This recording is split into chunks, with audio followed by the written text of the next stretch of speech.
या लाडक्या बहिणींना मिळणार नाही जानेवारीचा हप्ता। आता डिसेंबर महिन्यानंतर जानेवारीच्या हप्त्याची महिलांना प्रतीक्षा लागली आहे, परंतु जानेवारीचा हप्ता सरसकट दिला जाणार नाही।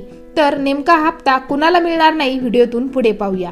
ज्यांचे कौटुंबिक एकत्रित उत्पन्न 2.5 लाखांपेक्षा जास्त आहे त्यांना यापुढचे हप्ते मिळणार नाहीत। तसेच एखाद्या कुटुंबातील व्यक्ती सरकारी कर्मचारी असेल तर त्या घरात लाभार्थी महिला असेल तर या महिलेला देखील यापुढे आता या योजनेचे हप्ते मिळणार नाहीत।